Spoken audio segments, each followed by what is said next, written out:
Përshëndetje të gjithëve, nderuar kryetar të Partisë Demokratike dhe i gjithë opozitës, profesor Dr. Sali Berisha, mirë se erdhët në Durrës. I nderuar nënkryetari PD-s, zoti Oert Bylykbashi, i nderuar kryetari Partisë Demokratike të Durrës, zoti Adrian Gashi, të nderuar zonja dhe zotrinj deputet, të nderuar zonja dhe zotrinj të ftuar, të nderuar qytetarë, dashamirës, mirë se keni ardhur sot në këtë takim. Ashtu sikurse dhe kemi njoftuar nëpërmjet ftesës, sot ky është një takim i rëndësishëm, një debat i organizuar në porosi të veçantë nga kryetari i Partisë Demokratike dhe Opozitës, profesor Dr. Sali Berisha. Tema që na bashkon sot, porti i Durrësit apo Shqipëria han pa port, është një çështje me rëndësi të veçantë, strategjike, ekonomike dhe kombëtare, si dhe një çështje që ka qenë gjithmonë në fokusin e opozitës. Kjo tërheqës sot ka si synim të krijojë hapësirën e nevojshme të diskutimit të hapur konstruktiv ku mendimet dhe alternativat tona të dëgjohen dhe të vlerësohen. Pa humbur kohë, dua t'ja jap fjalën përshëndetëse kryetarit të Partisë Demokratike Durrës, zotit Adrian Gashi. Faleminderit. I nderuar profesor Dr. Sali Berisha, të nderuar deputet, përfaqësues të medias, ekspertë të fushave të ndryshme, përfaqësues të biznesit dhe qytetarë, të nderuar pranishëm. Ju falenderoj për praninë tuaj në këtë tyrezë trumullakët, e cila trajton një nga çështjet më të rëndësishme për të ardhmen ekonomike, strategjike dhe urbane të Durrësit dhe të gjithë Shqipërisë. Zhvillimin e portit dhe projektet e lidhura me të. Që në fillim dua të theksoj se kjo tyrezë synon të jetë një hapësirë dialogu e hapur, profesionale dhe gjithë përfshirëse, ku secili prej nesh mund të kontribuojë me ide, analiza, shqetësime konkrete. Doktor Berisha, duhet ju falenderoj për gjithë të kohë që ju keni pasur një vëmendje të veçantë lidhur me zhvillimet kryesore të Durrësit, si ato politike, gjithashtu ato ekonomike dhe sociale. Më datë 3 dhjetor 2020, Parlamenti i Shqipërisë miratoi pa zhurmë një ligj, atë 145 të 2020-s, për bashkëpunimin ekonomik mes qeverive të Shqipërisë dhe asaj të Emirateve të Bashkuara Arabe. I gjithë thelbi i këtij ligji është vetëm një nen, përjashtimi nga prokurimi publik i të gjithë projekteve që financohen nga kompanitë arabe në Shqipëri. Do me thënë, i jep qeverisë të drejtën të bëjë pazare me kompanitë nga Emiratet e Bashkuara Arabe, pa asnjë kontroll dhe pa asnjë përgjegjësi ligjore. Pjesë e kësaj afere është dhe projekti i transformimit të portit të Durrësit në një projekt rezidencial. Sipas qeverisë, projekti parashikon një investim prej 2.1 miliard euro, me zhvillime urbane, turistike dhe infrastrukturore. Ai është ndarë në 2 faza dhe përfshin ndërtimin e 13.000 apartamenteve, hoteleve dhe një marine për jate me 280 poste. Megjithatë, ky projekt ka ngritur një sër pyetjesh dhe debatesh të rëndësishme. Së pari, procedura dhe vendimarrja ka shqetësime lidhur me mungesën e transparencës, mungesën e konsultimit publik dhe përjashtimin nga procedurat standarde të prokurimit, duke krijuar diskutime mbi transparencën dhe konkurrencën. Së dyti, ndikimi ekonomik dhe lokal. Ka fakte se qyteti i Durrësit nuk do të përfitojë në mënyrë të drejtë për drejtë nga të ardhurat, për shkak të lehtësive fiskale të dhëna në këtë projekt. Këtu parashikohet përjashtimi nga taksa e ndikimit në infrastrukturë, e cila është 8%, dhe taksa e strehimit social, e cila është 3%. Të dyja në një vlerë të përafërt prej 210 milion euro. Të ardhura këto që do t'i mungojnë qytetit Durrësit. Çuditërisht, edhe sot nuk kemi asnjë prononcim të Bashkisë Durrës lidhur me këto taksa, edhe pse bëhet fjalë për taksat e të qytetarëve të Durrësit. Së treti, dimensioni strategjik dhe logjistik. Debati nuk lidhet vetëm me portin aktual, por dhe me të ardhmen e infrastrukturës kombëtare, përfshirë zhvillimin e Porto Romanës si port i ri strategjik. Sipas një reagimit të ardhur nga publik nga dhoma e amerikane e tregtisë, e cila shprehet se vendimarrjet për portet janë vendime që merren një herë në një shekull dhe ndikojnë drejt për drejt në pozicionin ekonomik dhe gjeopolitik të vendit. Po ashtu është theksuar se zhvillimi pamjaftueshëm i Porto Romanos mund të ndikojë negativisht në konkurrueshmërinë e Shqipërisë në rajon dhe në funksionimin e korridoreve strategjike, siç është edhe ai korridori 8. Edhe në këtë moment që flasim, nuk ka filluar akoma faza e parë e këtij projekti. Në këtë kontekst, qëllimi ynë sot është të analizojmë projektin në mënyrë të thelluar dhe të balancuar, të dëgjojmë zërin e ekspertëve dhe të industrisë, të diskutojmë alternativa dhe zgjidhjet që të ndryshme. Dhe mbi të gjitha, të vendosim në qendër interesin publik dhe zhvillimin afatgjatë të vendit. Pa u zgjatur më tej, do doja të jepja fjalën fillimisht profesor doktor Sali Berishës për të ndarë këndvështrimin e tij me këtë çështje kaq të rëndësishme. Faleminderit. Faleminderit, zoti kryetar, të nderuar të pranishëm, deputet të qarkut Durrësit, drejtues të Partisë Demokratike, specialist, ekspert të shquar të fushës së transportit dhe përfaqësues të interesave të qytetarëve të Durrësit. Çështja që ne shtrojmë sot është për momentin afera më e madhe korruptive që Europa ka në tryezë, ka në tavolinë. Kjo aferë shkon të paktën të marrë së bashku përvetësimin e pasurisë publike nga të gjitha pasurit që ka publike, që kanë shqiptarët sot, numri 1 është porti i Durrësit. Pas portit vjen Kaskada. Porti vetvete, me trojet dhe me të gjitha, është pasuria publike më e madhe, e cila shkon në 3.8-4 miliard euro. Edhe Kaskada ka vlerën e vetë, por porti e ka më të madhe se çdo pasuri që ka ky vend, ku është investuar, ku është një investim miravjeçar, por që ka shërbyer si kryeur e lidhjes së shqiptarëve me Perëndimin dhe ka qenë në pozicionin e tij jashtëzakonisht strategjik dhe një faktor shumë i rëndësishëm në çmimet, në transportin e levërditshëm e tjerë të tjerë. Historia e këtij korrupsioni të përmasave të pakufishme është e tillë.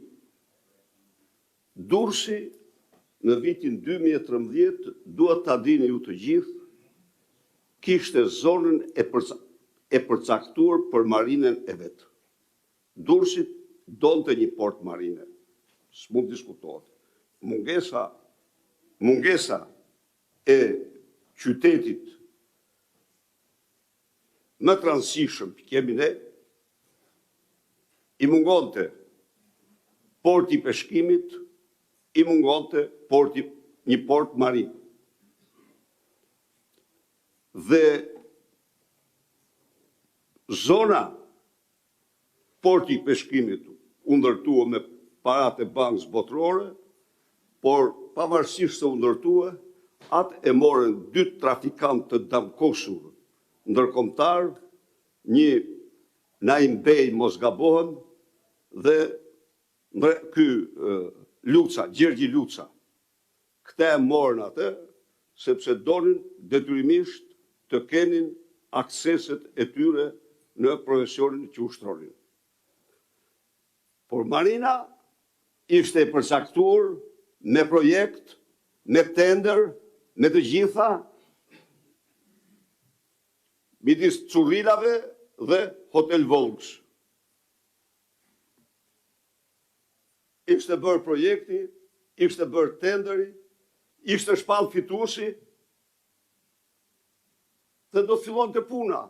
Dhe Durrësi do bëj me portin e marinës, që i takonte, që i mungonte.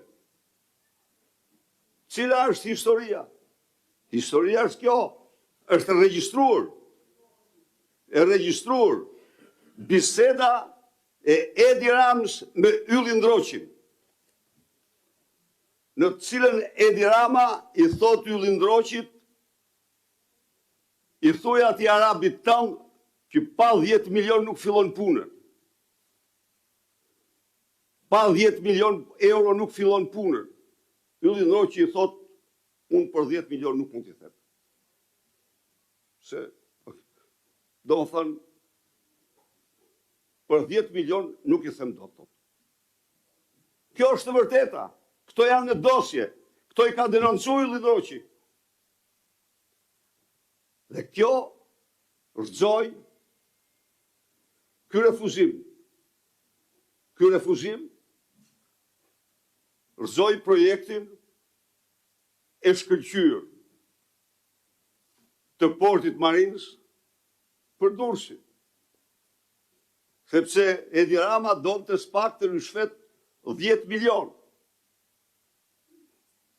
E kemi denoncuar shumë herë, publikisht dhe me gjitha mënyrat, dhe pastaj i vuri syrin portit Miravjeçar. Port i cili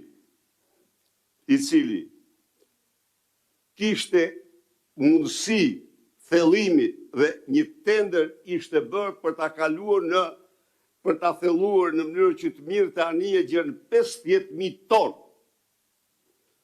Dhe një nga kompanit më të mëdha gjermane të fushës ishte prokuruar për këtë thellim të portit. Ky del thot tani porti është përrejimja, thot. Nuk ka njëri të pangopur, nuk ka njëri si ky, më thot. Jo, thot. Do ta çojmë në Porto Romano. Dhe këtu do ndërtohet Dubai i 2001 dhe Edi Ramës. Me armën e tij, me ordinere, me dëturshë, mashtrimin, u tha shqiptarëve se do e ndërtoj Arabi, do e ndërtoj Alabari. Alabari, një person kontraversal që është të vërteta, do ta pranoj, por investitor. Por, pa diskutim, investitor është. Deklaroj se unë do investoj gjithsej 70 milion, ka që është kapitali im. Tjerat del se do investonte Franz Çopja për Edi Ramën. Kush do investoj? Parat për ndërtimin e 12.600 apartamenteve, për ndërtimin e 5-6 hoteleve me 5-6 yje, për ndërtimin e marinës, për ndërtimin e pishinave. Këto do ndërtonte, këto do investonte Edi Rama me troplin, me Çopjat, me çelët e tij. Ata kanë miliardat, i kanë të futura në dhe, i kanë në arka, kontejner të varrosur, ata nxjerrin. Kjo është thelbi. Nuk ka vjedhje më të madhe se kjo. Vetëm trull publik aty janë 1.200.000 metër katror. Vetëm trulli publik. Investimet që janë bërë, thellimet, leverdishmëria jashtëzakonshme e këtij porti për të gjithë zonën nga Mati gjerë te ura Mifolit. Se atë është Shëngjini, kurse në jug është porti Vlorës. Pra, më falni, autoriteti Europian, i Bashkimit Europian të porteve, e kishte klasifikuar Durrësin si port të një rëndësie strategjike. E kishte studiuar Durrësin si port të rëndësie strategjike.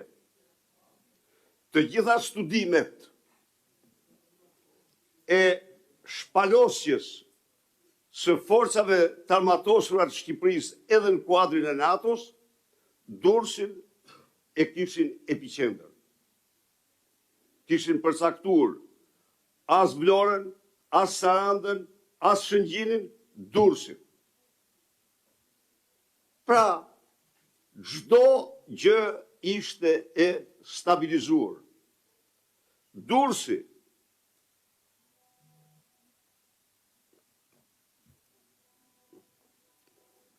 me infrastrukturën e re që ndërtohej, me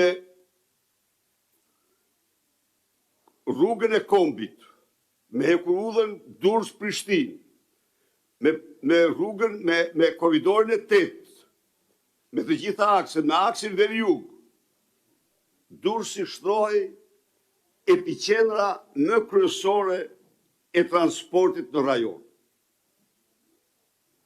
Dhe unë e kam deklaruar në mënyrë të përsëritur, një nga kundërshtimet më të forta, më të egra që u bë për ndërtim në rrugës Kombit, ishte sepse dëmton portet strategjike tjera në rajon. Dhe natyrisht fuqizoi Durrësi. Fuqizoi Durrësi. Durrësi dilte port kryesor. Dhe këti i vuri syrin e Ciklopit Edi Rama dhe do të bëhet multimiliardier jashtë çdo lloj imagjinate. Por ka një tjetër aspekt, natyrisht Durrësi është ky, por tjetër mund ndërtohet sepse zhvillimi, nevojat, rritjet e tjera me radhë. Por zëvendësimi i portit Durrësit me një port në Porto Romano 4 herë më të vogël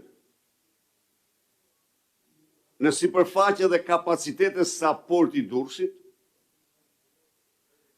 8 herë më të vogël se Selaniku, 24 herë më të vogël se Pireu, ky është një akt absolutisht fundë krye, antikombëtar, është një akt në një kohë kur fizibiliteti nga Adriatiku drejt, jo vetëm drejt Shërbisë Jugore, jo, drejt Europës Qendrore, është më i përshtatshëm. Më i përshtatshëm. Nuk ka të, do më thënë, kur hynë në krime të tilla monstruoze, nuk ke të ndalur. Çfarë bën tani? Ju e kishit dëgjuar që shkonte në Bruksel, shkonte edhe në selinë e NATO-s dhe u thoshte ta ndërtojmë këtë port.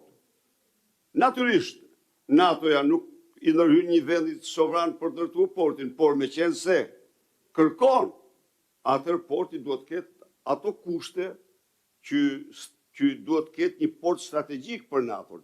Porti i Durrësit i plotëson kushtet. Porti i Durrësit është në sistemin e porteve të Bashkimit Evropian, është port strategjik.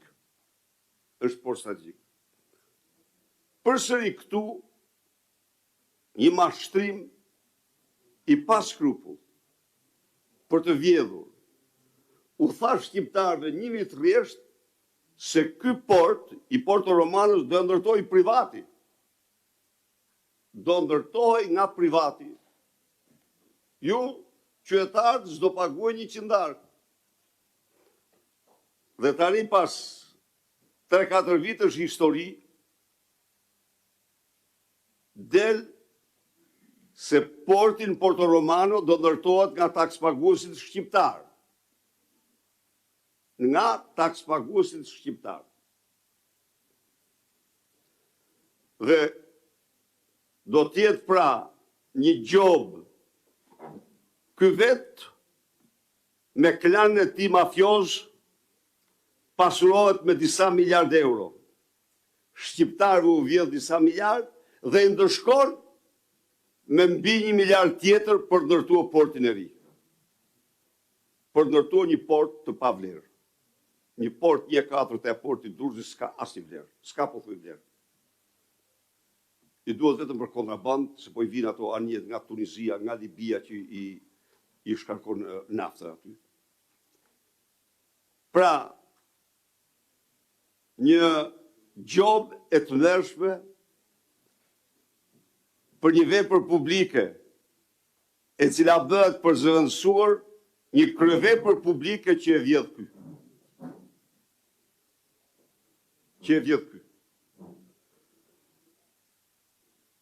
Tenderi identik me tunelin e Llogaras. Identik. Kryeekspertja që në këto troje grua ma mafioze se ajo nuk ka lindur. Dhe si Edi Rama, vetëm Edi Ramën ka përpara. Merë hap tenderin, natyrisht ndërtimi një porti është gjë e madhe, është ndërtim shumë i madh. Vinë kompanitë më të mëdha të ndërtimit të porteve. Franca, Hollanda, kompani me një ekspertizë të jashtëzakonshme. I merr dhe i përjashton, mendon se do mund të bënte si me Pacollin dhe Atademin, i merr dhe i përjashton dhe zgjedh kompaninë që sigurisht ndante me ta më shumë. U desh një ndërhyrje energjike e partnerëve tanë që ky tender mega korruptiv të anullohej një ditë para se shpallej fituesi. E tëra kjo vepër e Lubi Ballu, Edi Rama, se sigurisht jo, ajo çdo gjë ka bërë në ujdi të plot ose me porosi të plot të Edi Ramës. Pra, në këtë aferë e cila është vetëm në hapat e parë të kundërmimit ndërkombëtar, por që kundërmimi i saj do vazhdoj në të gjitha nivelet.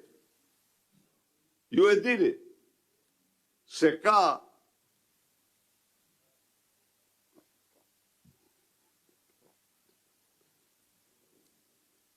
mbi një muaj që në Bruksel përfaqësuesit e të gjitha vendeve anëtare kanë bërë gjerdje 5 takime dhe prapë Shqipëria mbetet në klas për shkak të vjedhjeve të Edi Ramës me Lubi Ballukun dhe akshin e lindave. Po, dhe çfarë është ai, ta dinë shqiptarët, ai është një raport i ndërmjem. Është një raport i ndërmjem, nuk është një raport përfundimtar. Dhe as të ndërmjem nuk e kanë pranuar. Dhe janë bërë një grup i madh vendesh, të cilët kanë sjell dje një breshri të re kushtesh dhe kërkesash që do i vendosen Shqipërisë në rrugën e integrimit. Të gjitha këto për vjedhjet e Edi Ramës me Lubi Ballukun dhe lindat e tij. Dhe del nga një sallë tjetër me patronazhistët hajdut dhe kriminal elektoral, duke akuzuar, duke mbrojtur korrupsionin, duke deklaruar se nuk kemi shumë korrupsion, kujton se nuk e ka pa bota lakuriqate, kur blokoi heqjen e imunitetit të Lubi Ballukut, mendon se tjerë nuk e dinë se mbrojti vetë e tij dhe jo Lubin, mendon se tjerë nuk e dinë se linda e Akshit së është gjë tjetër vetëm maska e lindës Surrelit. Dhe akoma më shumë, pra, dhe e vërteta është që Shqipëria po ndëshkohet, pavarësisht nga mashtrimet e tij, por një breshëri kushtesh të reja vendosen dhe de facto pas proceseve të mundshme të antarësimit të Islandës dhe Norvegjisë, Shqipëria largohet me Edi Ramën me shpejtësi nga mrapar nga horizonti. Dhe ky mendon se çdo gjë do ta kaloj me mashtrimet e tij. Ky mendon se duke deklaruar se ka më pak korrupsion se ç'kishte, bëhet i besueshëm në një kohë kur të gjithë e kuptojnë që kryehajduti i vendit është vetëm ai. Del nga salla në sallë me patronazhistët dhe u thot punë të Shqipërisë. Unë u them qytetarëve, demokrat socialist pa parti, punë të Edi Ramës janë sarajet e Surrelit, punë të Edi Ramës është pallati Linda Ramës në Paj pa asnjë faturë, tatimore, doganore apo të çfarëdo lloji. Punë të zezat e Edi Ramës është porti i Durrësit, që shkon disa miliarda. Punë të zezat e Edi Ramës është tuneli Llogaras.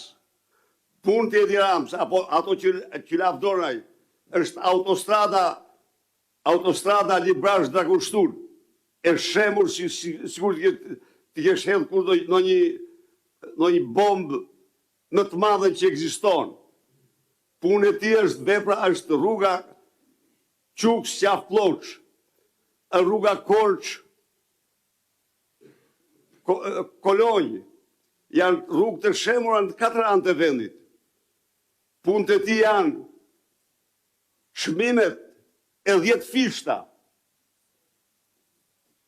për 1 kilometër rrugë të ndara me anturażhin e tij. Punët e tij janë çmimet,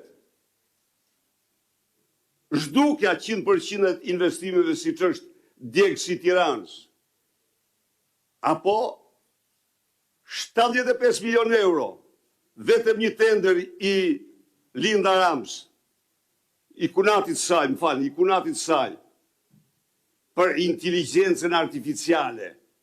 Në një kohë kur Kina për DeepSeek ka shpenzuar 6 milion euro. Dhe Edi Rama për inteligjencën artificiale që nuk ekziston, ka inkasuar 75 milion euro.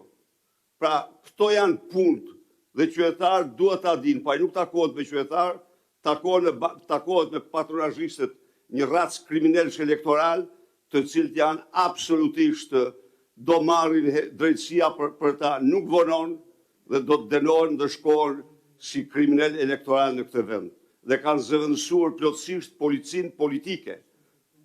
Policinë politike të ish sigurimit të shtetit verorës. Këtu e kam një mesazh që më dërgon njëri për Gjusin, Flamur Gjusin. Flamur Gjusi, i cili i merr punojësit dhe u thot, partia ime këto, don këto ose ik. Bën pra një diferencim politik, të cilin e bënte në Kosovë regjimi Miloševićit. Ky është diferencimi politik që kanë filluar këta patronazhist hajdut të bëjnë ndaj qytetarëve. Dhe ky Flamuri, s'është përjashtim, është vetëm një, janë shumica e patronazhistëve janë të tillë, sepse kanë hall të mbrojnë vjedhjet e tyre, të mbrojnë krimet e tyre. Ne do të qëndrojmë dhe qytetarët e Durrësit jam i bindur se do të qëndrojnë në mbrojtjen e kësaj pasurie të madhe publike dhe Edi Rama nuk do mund kur të kapërcej këtë vjedhje të madhe që po bën Durrësit dhe Shqipërisë. Faleminderit. Faleminderit, doktor Berisha. Në vim të diskutimeve, duke kërkuar të gjithve edhe kohën, jo më shumë se 5 minuta, kam kënaqësinë të ftoj për të marrë fjalën e tij një personalitet me përvojë në drejtimin vendor, si një ish kryetar i Bashkisë Durrësit, zotin Arçile Gorea, ku do të trajtojë një aspekt thelbësor të kësaj teme, rolin e portit Durrësit si pjesë e korridorit 8 dhe rëndësinë që ka ky korridor për zhvillimin ekonomik të vendit dhe lidhjen e Shqipërisë me rajonin dhe më gjerë. Zoti Gorea, fjala për ju. Faleminderit zoti Berisha që erdhët në qytetin e Durrësit për të trajtuar një problem jashtëzakonisht të rëndësishëm për Durrësin, Shqipërinë dhe mbar rajonin. Deti është dhuratë e Perëndisë, është dhuratë e natyrës. Durrësi pati fatin që Perëndia t'i dhuroi gjiun e Durrësit, që është i paddyrshueshëm dhe i patjetërsueshëm. Zoti na dha këtë dhuratë. Është detyra jonë ta mbrojmë dhe ta kthejmë në favor të qytetarëve. Ne nuk duhet prodhojmë konflikt as me Zotin, as me historinë. Porti Durrësit i sjell Durrësit transportin, turizmin, tregtinë, peshkimin dhe shumë benefite të tjera. Unë do të ndalem kryesisht tek influenca transportit dhe tek projekti madhor i korridorit 8. Zoti Berisha ka qenë një nga firmtarët e memorandumit të bashkëpunimit Bullgari, Maqedonia e Veriut, Shqipëri, ku të tre presidentët e atëhershëm firmosën me vullnetin e tyre për të bërë realitet korridorin 8. Dhe kjo u bë në patronazhin e presidentit amerikan Bill Clinton. Në kuadrin e kësaj, Bashkia e Durrësit nisi një iniciativë sa civile, aq edhe qytetare. Në kuadrin e kësaj u iniciuan shumë iniciativa duke e parë këtë projekt madhor, këtë fat madh që i trokiti në derë Durrësit dhe gjithë rajonit me të gjithë benefitet e tjera. Pra filluam qysh në atë kohë të organizojmë takimet e korridorit 8. U krijua lobi kryetarëve të bashkive të korridorit 8 nga Durrësi në Varna dhe Burgas.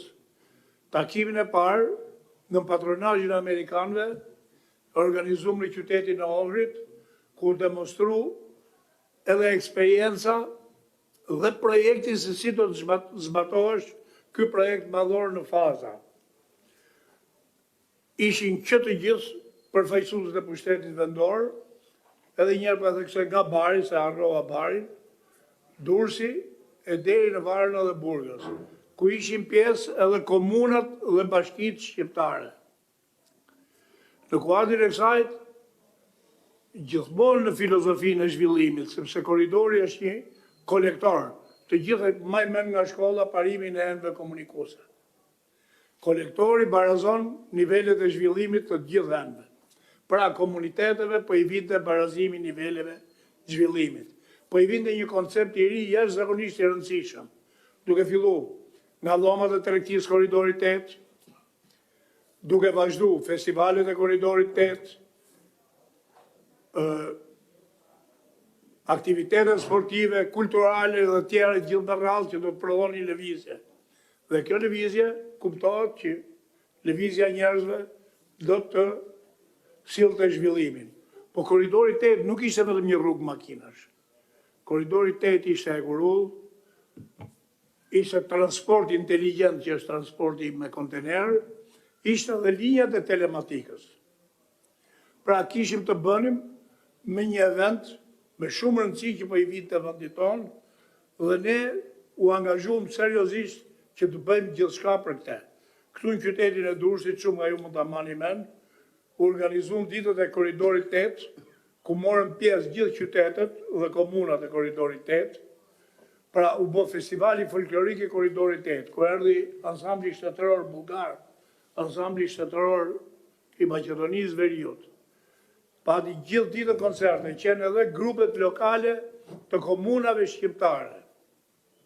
U organizu dita e monumenteve të kulturës, sepse shumë e rëndësishme që në këtë koncept, se që ta dush diçka, duhet ta njohësh. Që ta njohësh, duhet të hapësh libra dhe duhet të lexosh. Njerëzit sot harrojnë për asnjë çast. Nuk është rastësi porti Durrësit dhe Durrësi, që është në këtë pozicion. Aty e ka vendosur Zoti, dhe këtë vullnet Zotit e kanë shfrytzuar që të gjithë. Të fillu që nga Normanët, Rikard Zemër Luani dhe gjitha kryqëzatat e tjera, pushtimet ushtarake, dhe gjitha me radhë kanë kalu nga porti Durrësit. Nuk është vetëm strategji ushtarake, është strategji transporti, është strategji turizmi, është strategji zhvillimi, është strategji e afrimit komuniteteve, sepse kur njerëzit kontaktojnë me njëri tjetrin, e kuptojnë se gjërat që na bashkojnë janë më shumë se gjërat që na ndajnë. Më nuk marrohet kur organizuam ato aktivitete, ambasadori grek tha një shprehje. Kot thojnë tha që Ballkani është fuqi baruti. Jo, tha, Ballkani që ka një mjedis, kurinia, shkon shumë mirë me njëri tjetrin, afrohet, kanë afrimitet edhe e shikojnë të ardhmen ndryshe. Pra, këtu ke porti Durrësit kemi dy gabime. Gabimi parë është i kemi shpall luftë natyrës, që është e papranueshme, sepse sot ekzistojnë shkenca që janë imitacionet natyrës, të biologjisë, kimisë, fenomeneve të tjera. Të fillu që nga objektet që ecin, që fluturojnë, që notojnë, që objektet e gërmimit dhe gjithë, merret biomekanika, e cila imiton natyrën. Atëherë kur njerëzit e zgjuar kërkojnë që natyra tjetë prezent dhe ta ruajnë, po ne pse e bëjmë këtë? Atëherë se duam vendin tonë. Dhe konflikti i dytë është me historinë. Historia ka një eksperiencë. Atëherë kush nuk e lexon historinë, kush nuk e kupton historinë, i vjen dëshkimi mbrapa. Sepse dhe korridori 8 që një iniciative mbështetur në Vjen e Gnatja, që u ndërtu qysh në kohët e lashtë, shekullit e 2, para e Sarajevit mos gabohet, nga konsulli për Romak Ignatius, dhe mbi këtë gjurmë u zhvillu filozofia amerikane për ndërtimin e këtij korridori nga Durrësi në varrin e Burgas për korridorin 8. Pra, një moment historik, një iniciativë historike u stampua dhe u imitua. Ne edhe kësaj i dalim kundër. Kjo çdo të thotë. Ne po i prishim punën vetvetes. Dhe ajo që thash më shpara se s'du të zgjatem shumë, është që Zoti, historia, natyra na i ka dhënë këto mundësi. Është detyrë jona që këto mundësi t'i kthejmë në të mirën e komuniteteve tona, në të mirën e njerëzve tonë, t'i kthejmë në të mirën e rajonit, dhe besoj që kështu bëjmë një detyrë karshi fëmijëve tonë, bëjmë një detyrë karshi vendit, bëjmë një detyrë karshi rajonit, pse jo dhe karshi forcës politike që ne përfaqësojmë. Faleminderit. Faleminderit zoti Gorea. Për të folur për projektin, risit për shtatjen me ambientin dhe urbanistikën, kam nderin t'ja kaloj fjalën inxhinierës, arkitektes dhe një zë publik në shumë kauza të Durrësit, zonja Entela Koja. Faleminderit. Faleminderit. Në ekspertizën time këtu unë do të flas si urbaniste, për faktin e thjeshtë që më ka qelluar të kemi diskutuar bashkë edhe në takimet e përbashkëta, pikërisht për shkeljet që janë shumë të dukshme, ligjore që nga faza e aprovimit e iniciimit të këtij projekti. Do silla në vëmendje takimin e parë që është bërë në 2022 kur Muka Adriani kandidonte për Bashkinë Durrës, u soll në vëmendje për herë të parë çështja e titërsimit të portit të Durrësit. Dhe më pas me Iklin, me të nderuarën Adriana Kalaja, jemi përpjekur të bëjmë disa, Adriana e ka çuar deri në çështjen ligjore të portit Durrësit në emër të Partisë Demokratike me guximin që kjo zonjë ka, për ta çuar, për ta bërë këtë një kaos të gjithë opozitës, jo vetëm të Partisë Demokratike. Unë do doja të silla në vëmendje dy gjëra shumë interesante në lidhje me këtë projekt që në fillimet e tij. Në vitin 2021, diku nga marsi, Belinda Balluku del me një video ku përmend dy terma të gabuar, rialokimi i portit, rialokimi është një term financiar dhe jo në çështje teknike, dhe diku aty. Kjo tregonte që Ministria e Shtetit Shqiptar nuk kishte dieni se ku do të lëvizte porti shqiptar. Dhe kur i hymë pas dokumentacionit e pam që vërtet, megjithse porti i Durrësit po afishohej me 3 dimensionale, nuk kishte akoma një alternativë të studiuar në atë vendin diku që thoshte Belinda Balluku, pra në zonën e Porto Romanos. Dhe po t'i hysh dokumentacionit, vën re që ka disa kapërcime të cilat nuk duhet të ndodhin në sistemin e planifikimit. Në datën 17/12/2020 është hapur nisma. Hapja e nismës për ndrimin e destinacionit, si me thanë, po fillojmë procesin e ndrimit të destinacionit. Dhe nuk ndron vetëm destinacioni i portit të Durrësit, por në detyrë vë ndrimi i destinacionit të 3 porteve më të rëndësishme të Shqipërisë, i Shëngjinit, i Durrësit dhe i Vlorës. Dhe brenda një jave aprovohet ndryshimi i destinacionit. Kjo në datë 14/10/2020 gjejmë dokumentin që ndrimi i destinacionit tashmë kishte ndodhur. Kjo është një gafë e rëndë, në fakt nuk është gafë, është një gjë e qëllimshme, por që nga ana dokumentare nuk duhet të kalonte. Nuk duhet të kalonte për faktin e thjeshtë se ti nuk mund të kalosh ndrimin e destinacionit të porteve kaq të rëndësishme brenda një jave. Këto duan studime të thella fizibiliteti, të cilat han minimalisht 1 deri në 2 vjet. Pra, periudha 1 deri në 2 vjeçare e studimit të fizibilitetit u shtrënguar në një javë. Prandaj jemi sot këtu. Jemi pikërisht në atë propozimin që bën Dhoma Amerikane e Tregtisë, ku thot Porto Romano nuk ka një studim të qartë fizibiliteti, madje porti i Porto Romanos ka humbur sipërfaqe, ka humbur po themi pjesën e perimetrit akostimit, ka humbur, është 1/4 e portit të Durrësit, dhe kjo vjen pikërisht nga mosbërja si duhet e projekteve nga qeveria shqiptare dhe nga endet e zhvillimit të territorit. Kjo ka quar akoma kjo masakër po vazhdon. Po vazhdon edhe në atë ligjin që po kalonte dje në parlamentin shqiptar, i cili përveç porteve komerciale, të atyre që kanë ngelur të Shëngjinit dhe të Sarandës, po përpiqet të fusë dhe gjithë hapësirat e tjera dhe ato ushtarake që me sa duket Shteti shqiptar vetëm me një firmë të kryeministrit do t'japi jo më në përdorim, por në posedim investitorëve strategjik. Kjo është alarmante dhe arsyeja për të cilën kemi një problem me këto porte. Këtu nuk kemi të bëjmë vetëm me investitorë strategjik. Këtu kemi të bëjmë me faktin që projektet të këtij niveli afektojnë zonat përreth. Rasti jon është rasti i portit të Durrësit, për shembull.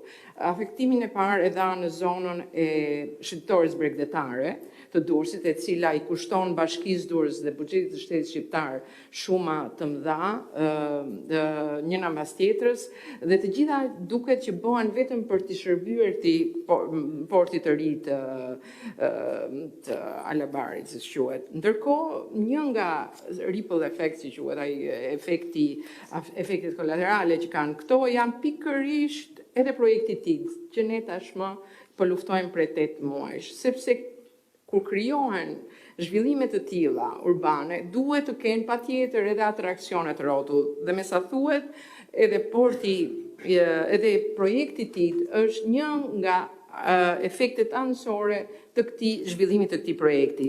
Dhe ne tashmë nuk mund të flasim pasuritë shtetërore të cilat nuk na përkasin, ajo nuk ka ardhur në derën tonë. Dhe kjo është arsyeja që unë do doja në fund fjalës time të thoja jam shumë falenderuese Partisë Demokratike që e ka nisur dhe do doja që ta vazhdonte dhe ta bënte kauzën e vet, pikërisht kauzën e porteve. Sepse ne në Durrës kemi një shprehje, e kemi thënë që në atë fillim, porti i Durrësit me sa duket do të jetë fundi i tyre. Tek porti i Durrësit do të gjeni fundin, kështu e kemi thënë atëherë dhe vazhdojmë ta besojmë këtë.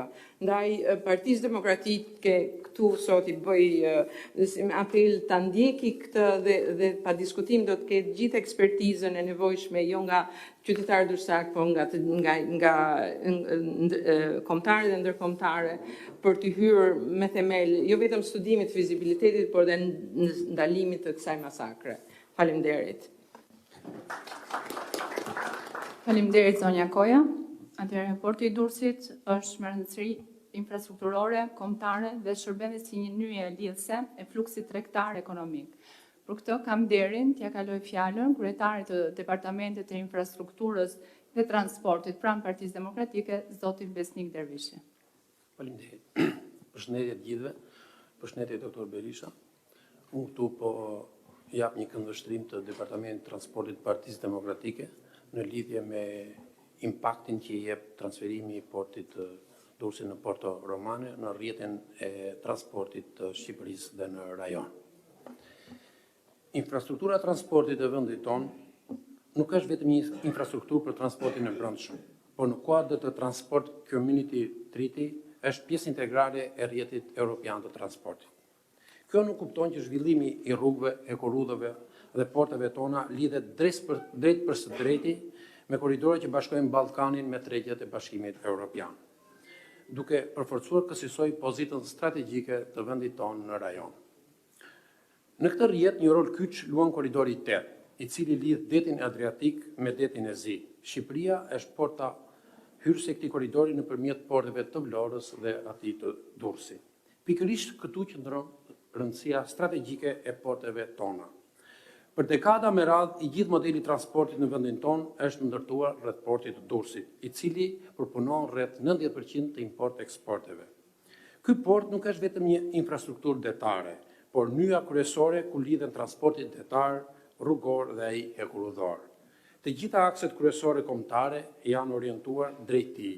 I gjithë sistemi logjistik i Shqipërisë ka funksionuar me Durrësin si pikë reference. Pikërisht, investimet e realizuara nga qeverisja e Partisë Demokratike, duke ju dhënë përparësi akseve të tilla si ndërtimi i aksit Veri-Jug, rrugës së Kombit, rruga e Arbrit, korridori 8, i kanë shërbyer më së miri këtij qëllimi, duke orientuar flukset e lëvizjeve nga Mali i Zi, Maqedonia e Veriut, Kosova, Greqia drejt portit të Durrësit dhe atij të Vlorës. Kjo do të thotë se porti i Durrësit nuk është thjesht një aset fizik, por një sistemi konsoliduar ekonomik dhe logjistik, i ndërtuar mbi besimin e operatorëve dhe stabilitetin e flukseve tregtare ndër vite. Sot, ky model po vjet në pikpyetje. Zhvendosja e funksionit portual drejt Porto Romanos nuk është thjesht një projekt i ri infrastrukture. Ajo prek drejt për së drejti strukturën mbi të cilën është ndërtuar i gjithë sistemi i transportit në Shqipëri. Edhe nëse ndërtohet një port i ri, ai nuk e zvendëson automatikisht rolin e portit aktual të Durrësit. Një port nuk është vetëm beton, kalata dhe vinça. Ai është rrjet lidhjesh, kontratash, fluksesh dhe besimi që ndërtohen ndër vite. Rreziku më i madh lidhet me periudhën e tranzicionit. Nëse për shkak të vonesave apo pasigurive nuk kemi një port plotësisht funksional dhe të besueshëm, operatorët ndërkombëtar nuk do të presin. Ato do të zgjedhin rrugë të tjera, porte të tjera në rajon, të cilat ofrojnë stabilitet dhe siguri më të madhe. Dhe këtu qëndron problemi kryesor. Këto flukse pasi largohen nuk kthehen lehtë. Zinxhirët e furnizimit ndërtojnë rrugë të reja që konsolidohen me kalimin e kohës. Edhe nëse porti i ri përfundon, mund të jetë shumë vonë për të rikthyer rolin që kemi pasur. Kjo do të thotë se rreziku nuk është i përkohshëm, është një rrezik strukturor për pozicionin e Shqipërisë në rrjetin e Transport Community Treaty dhe për vetë funksionin e korridorit të 8. Në të njëjtën kohë, transferimi i territorit aktual të portit të Durrësit në zhvillime imobiliare e bën këtë vendim të pakthyeshëm. Një nyje logjistike e këtij niveli në këtë pozicion gjeografik nuk mund të rikrijohet lehtësisht pasi atë e ke humbur. Në fund, çështja është e thjeshtë. A do të mbetet Shqipëria një nyje kyçe transporti në rajon, apo do të heqë dorë nga ky rol për interesa afatshkurtra? Zhvendosja e portit të Durrësit nuk është vetëm një projekt zhvillimi, është një vendim strategjik që përcakton pozicionin e vendit tonë në hartën ekonomike të rajonit për dekadat që vijnë. Si përfundim, zhvendosja e portit të Durrësit drejt Porto Romanës është mos respektim i dokumentave strategjik kombëtar dhe ndërkombëtar, heqje dorë nga një aset strategjik pa një analizë të plot kosto-përfitim dhe në mungesë të studime të mirëfillta për ndikimin në rrjetin kombëtar të transportit. Vendimarrje pa transparencë dhe pa garë të hapur, transferim i riskut tek shteti dhe përfitimit tek privati. Dhe si e tillë, është një vendimarrje me pasoja të rënda për interesin kombëtar, që mund përbëj shkelje ligjore që kërkon hetim. Ju faleminderit. Faleminderit Zoti Dervishi. Siç e dim, çështjen e portit Durrësit, Partia Demokratike ka goditur edhe në gjykatë dhe për këtë çështje kam nderin t'ia kaloj fjalën një zërit fuqishëm publik dhe si një nga zërat më të fortë që ka folur në media vazhdimisht për çështjen e portit Durrësit, avokatën e mirënjohur zonjën Adriana Kalaja. Faleminderit. Përshëndetje të gjithëve. Në fakt, emrin ka porti Durrësit. Ai është porti i Shqipërisë, edhe është porti që jep emrin më të mirë në njohje në gjithë Europën dhe botën. Unë, i nderuar doktor dhe të gjithë pranishmit, doja të kujtoja që Partia Demokratike, me gjithë problemet që ka kaluar këto vite, por kauzave i kemi qëndruar. Unë doja të kujtoja vitin 2022, në prag të zgjedhjeve të parakoshme që kishim në Durrës, dhe jemi mbledhur po në një nga këto zonat këtu, për të diskutuar për portin e Durrësit, dhe po flas për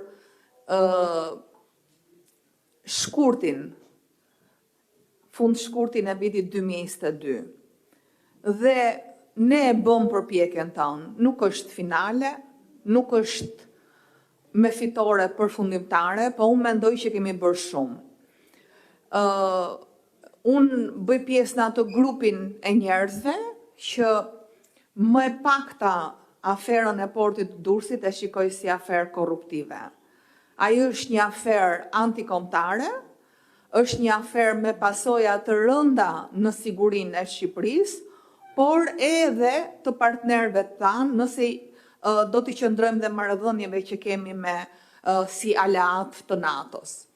Ndërkohë që në tetor të 2022-shit, kjo çështje u kallëzua në SPAK, me gjithë ato elementë teknik që përmendi dhe Antela dhe Besniku, dhe të mos e ngarkojmë edhe panelin me gjëra të tepërta, por ajo pyetje që unë dhe ne gjithë bëjmë sot është çfarë e pengoi SPAK-un në tetor të 2022-shit, që në kohë rekord për 5 ditë e bën çështjen me mos fillim, pra as nuk e hapën fare çështjen.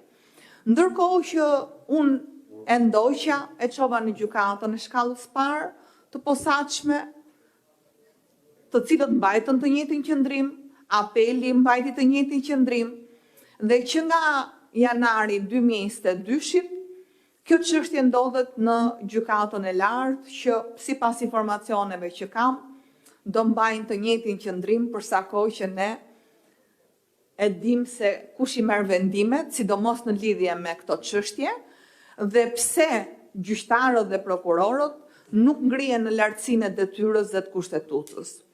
Po kështu dua të kujtoj realisht me dhimbje se si nga 9 antarë të gjykatës kushtetuese, kërkesën e deputetëve Partisë Demokratike, 8 antarë përveç Sonila Betjes e rrëzuan. Pra, të 8 antarët e gjykatës kushtetuese u bën në krah të grabitjes, të vjedhjes, të përshëndimit që i bëhet Durrësit. Mos harrojmë, i nderuar Berisha, po dhe të gjithë miqt, kolegët që ndodhen në panel. Mos shkojmë më gjatë, t'i referojmë vetëm janarit të këtij viti. Edhe përmbytjet në Durrës e kanë pasojën e asaj problematike të hidrovorit në Porto Romano, që siç e thash, nuk kanë vetëm lidhjen korruptive, po është ajo çfarë është më e rëndësishme, është dëmtimi që ato duan me çdo kusht, me çdo mjet, t'i bëjnë historisë të Durrësit, dhe duke dëmtuar historinë e Durrësit, duke dëmtuar trashëgiminë historike të Durrësit, qoftë me ndërtimet arkeologjike, qoftë me portin 3000 vjeçar, ato dëmtojnë interesat e gjithë Shqipërisë, po edhe interesat e çdo qytetari, jo vetëm të Durrësit.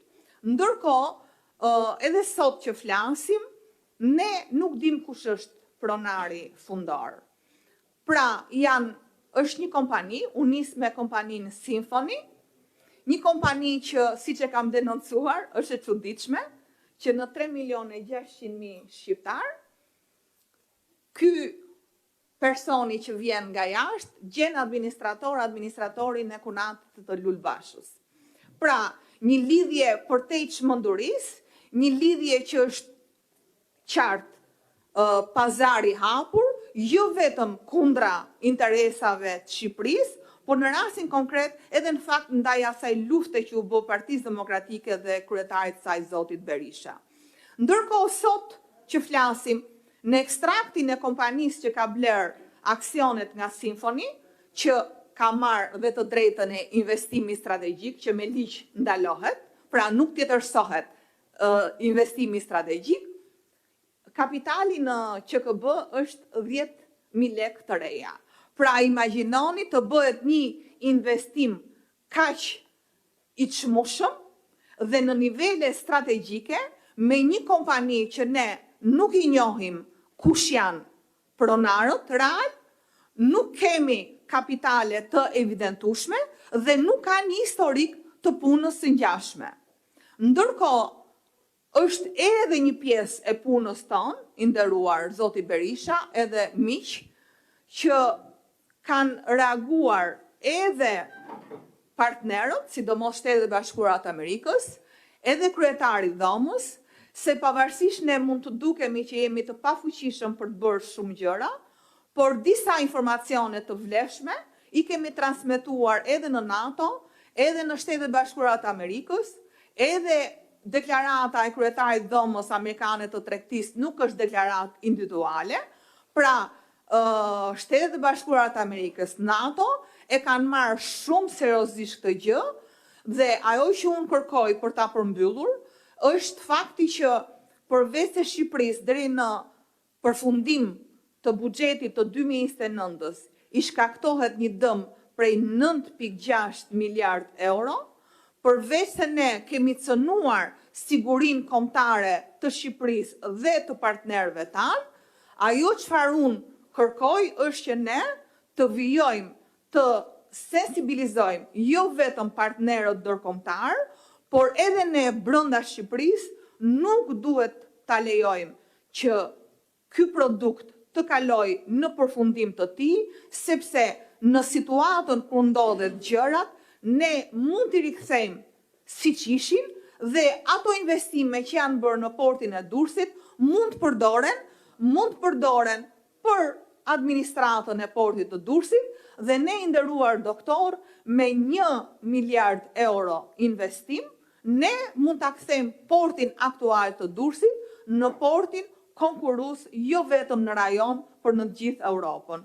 Kështu që unë mendoj se ne kemi arritur shumë deri në momenti që u anullua tenderi dhe nuk ishte një gabim i momentit apo që kishte lidhje me luftën, por ishte edhe puna e Partisë Demokratike, e gjithë opozitës, që ka bërë për të evidentuar një dëm të madh që i bëhet Shqipërisë me shkatrimin e portit të Durrësit dhe për të evidentuar atë çfarë tashmë është në dritë të diellit, që ajo nuk është investim strategjik, por është investim për interesat personale të Edi Ramës.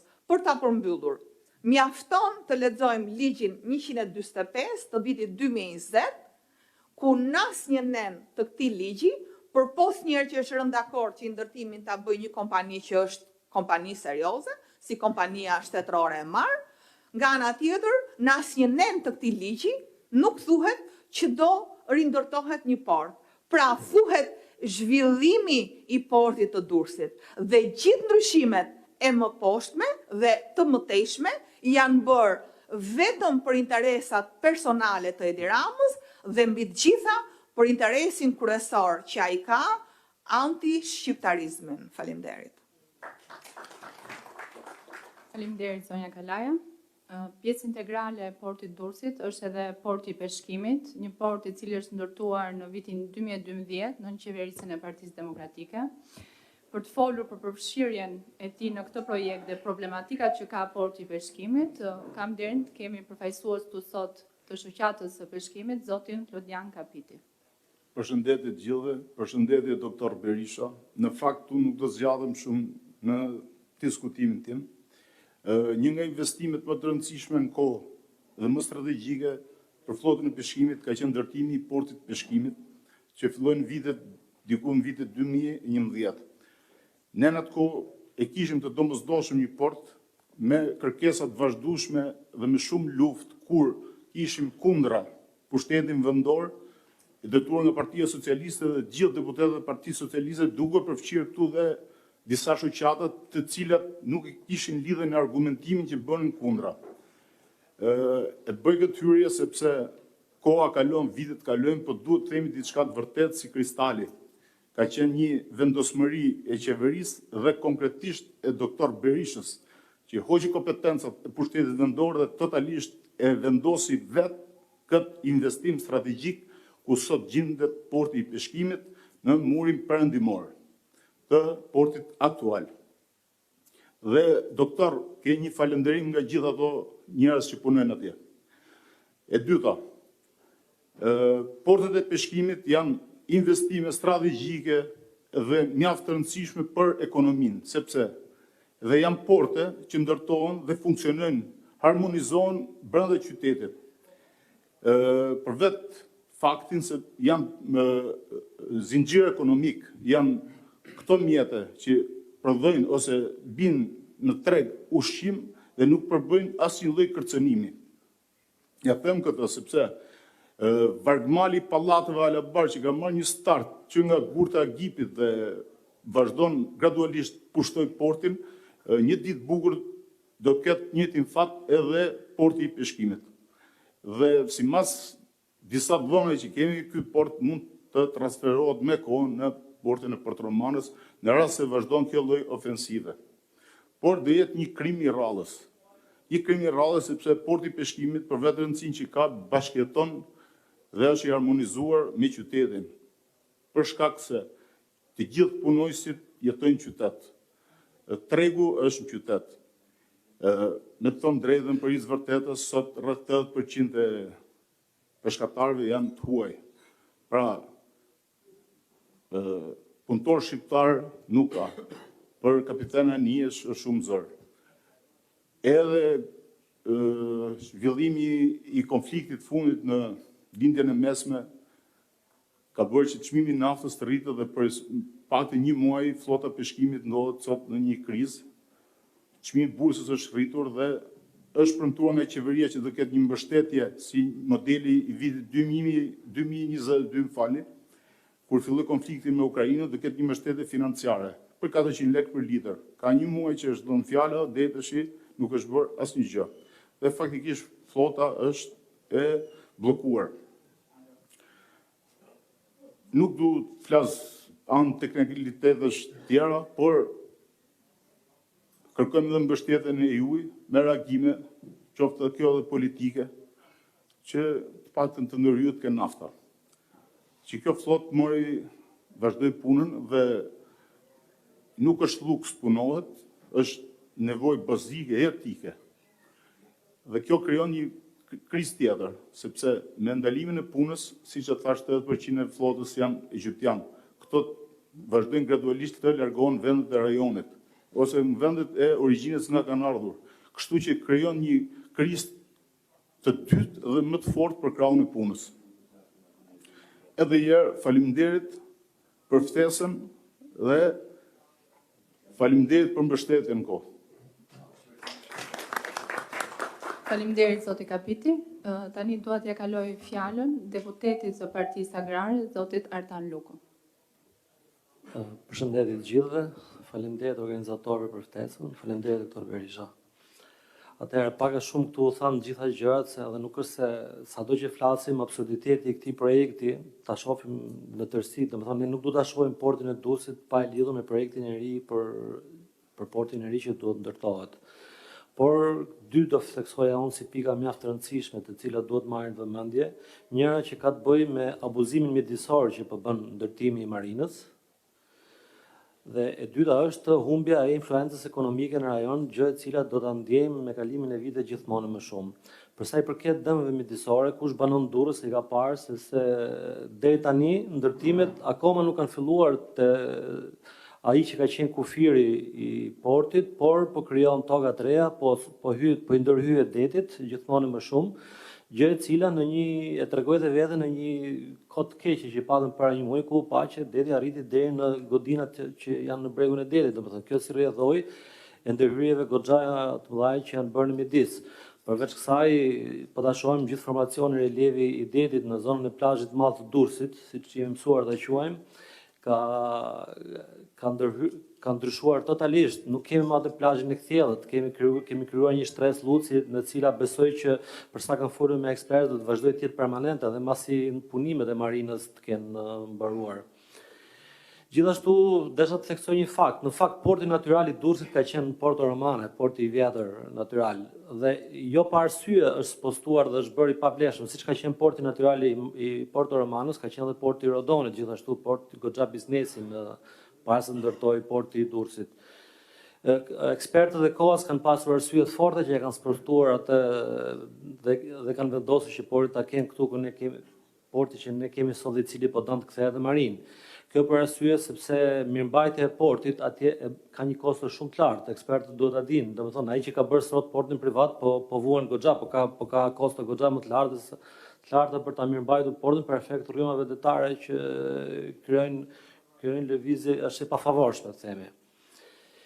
Kështu që nuk duhet ta anashkalojmë këtë që ka të bëjë me ndodhin midisor, me prishjen e terrenit në përgjithësi dhe pa një arsye të fortë. Ndërsa në aspektin ekonomik, unë do të theksoja që porti i Durrësit në fakt është një nga vlerat më të mëdha që ka Shqipëria, i kalon interesat e qytetit Durrësit, lidhja që ai ka me korridorin e tetë dhe influenca që ne do të kemi në të bërit biznes me rajonin.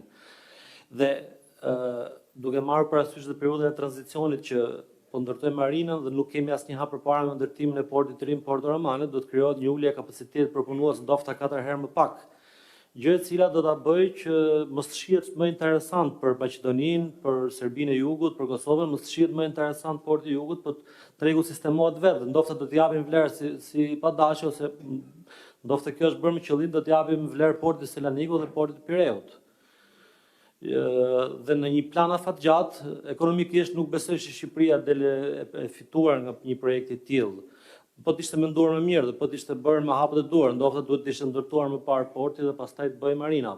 Personalisht, them drejtën, jam pro marinave. Besoj që një nga bizneset që i mungon turizmit shqiptar është ndërtimi i marinave, po jo domosdoshmërisht kjo duhet bërë në kurriz të një ekonomie që tani më është funksionale dhe duke zëvendësuar këtë me diçka që mund të kemi hapësira të tjera botshme për të ndërtuar marina. Marina mund ndërtojë shumë mirë në Porto Romane me qiqeka e vlefshme dhe porti i Durrësit vazhdon të bënte të njëjtin rol që ka pasur gjithmonë.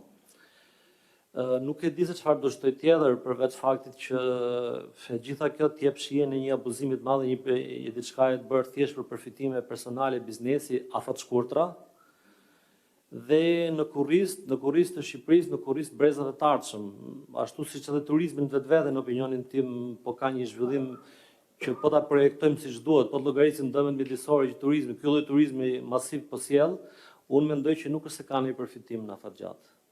Faleminderit. Faleminderit zoti Luku. Tani dua t'ja kaloj fjalën pedagogës, aktivistes dhe si një zë publik e cila ka mbajtur qëndrimet e saj për portin e Durrësit, zonjën Iliana Kuçana. Faleminderit Viola. Përshëndetje gjithëve. Është një aktivitet për t'u admiruar, sepse aty ku flasin ekspertët, aty ku flasin teknikët, patjetër që gjërat marrin tjetër panoram, edhe këtë Partia Demokratike ka treguar. Faleminderit edhe Iglit për iniciativën edhe për mendimin fillestar, por në të njëjtën kohë faleminderit doktorit që është i gatshëm gjithmonë për të dëgjuar dhe për të ardhur për ta prekur plagën në zemër të Durrësit, aty ku duhet realisht, për t'ju folur pikërisht durrësakëve sot nga Durrësi dhe për t'ju treguar se Partia Demokratike është dhe do të jetë gjithmonë në krah të durrësakëve dhe shqiptarëve. Debati mbi portin e Durrësit nuk është thjesht aktivitet apo thirrje për ndërgjegjësim. Është shumë më shumë. Është përveç se një projekt abuziv, unë mendoj që është një pasuri kombëtare. Dhe si çdo pasuri kombëtare, ne duhet të tregojmë ndërgjegjësim, duhet të tregojmë rezistencë dhe mbrojtje. Porti i Durrësit, Shqipëria han pa porta, në vërtet kjo nuk është thjesht pyetje retorike, por është një dilemë reale e cila ka të bëjë pikërisht me të ardhmen ekonomike dhe strategjike të vendit dhe në rajon. Durrësi, me të drejtë, zoti Gore tha që është krijesë e Zotit. Po, është e vërtet që është krijesë e Zotit, ashtu si deti, ashtu si dhe porti.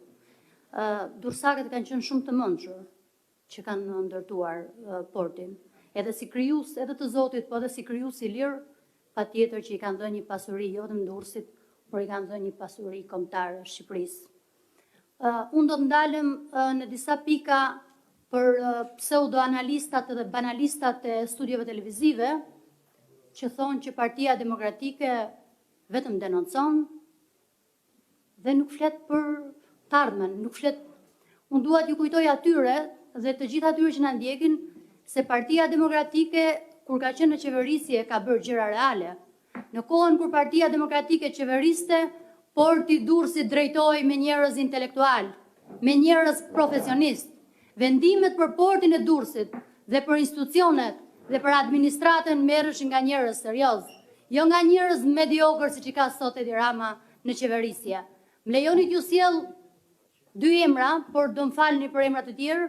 Më lejoni që në kohën e vendimarrjes, kur qeveriste Partia Demokratike dhe kryeministri ishte Sali Berisha, më lejoni t'ju them që në bordin dhe në pjesën më të rëndësishme të vendimarrjes në portin e Durrësit ishin njerëz mendjedritur, si Dhori Kule, si Zoti Metalla, e si shumë njerëz të tjerë profesionistë, të cilët janë profesor, janë ekspert dhe kështu duhet bërë politika publike, sepse Edi Rama ka filluar që të trajtojë pronën publike si pronë private, duke ja u dhënë klientelistëve, duke ja u dhënë oligarkëve, duke tjetërsuar çdo pronë publike në interesin e tij personal, në mënyrë që ky grup për interesa personale të siguroj vota Edi Ramës dhe ky dali dhe tundit 80 të sa mandatet, vota të cilët duhet të themi që janë siguruara të lidhura me bandat kriminale, të lidhura me interesa oligarkësh, të cilët për shkak të interesit publik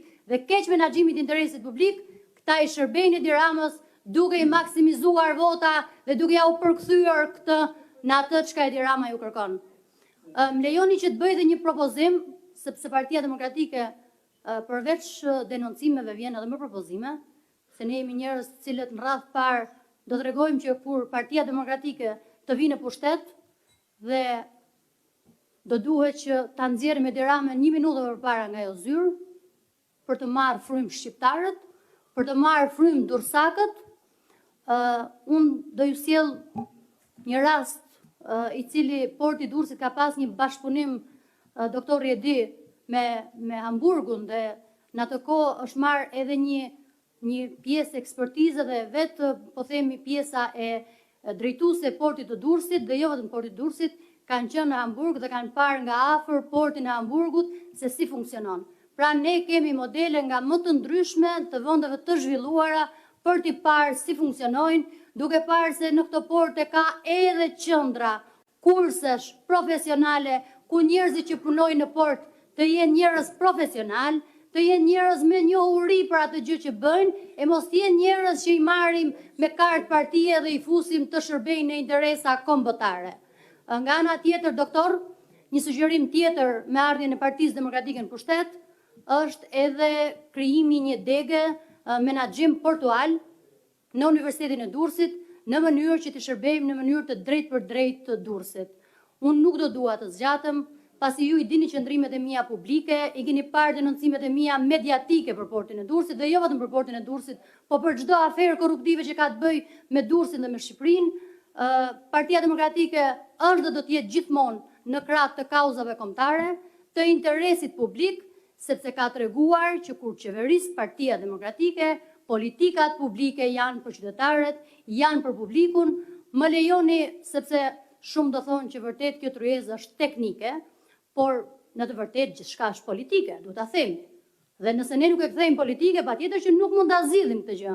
Edhe më lejoni që në datën 17 prill t'ju bëj thirrje jo vetëm demokratëve, edhe atyre me parti, edhe atyre pa parti, edhe atyre socialistave, edhe të gjithë durrësakëve që të dalin dhe të mbrojnë portin e Durrësit, të mbrojnë interesin kombëtar dhe të mbrojnë mbi të gjitha familjet e tyre dhe të ardhmen e tyre. Faleminderit. Faleminderit zonja Kuçana. Tani fjalën e ka antari i Këshillit Bashkiak edhe urbanisti i njohur zoti Ardian Muka.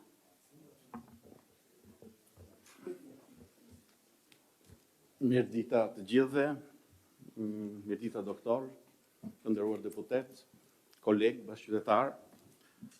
Me thënë të drejtën, unë do përqendrohem në atë çfarë projekti i Durrës Marinës, por edhe i portit të ri, shkaktojnë si dëm financiar. Pra, pjesa urbanistike, projekti i ri që propozohet, çfarë dëmi financiar sjell në buxhetin e shtetit, por edhe në xhepat e qytetarëve shqiptar. Dhe këtu do përqendrohem në dy momente.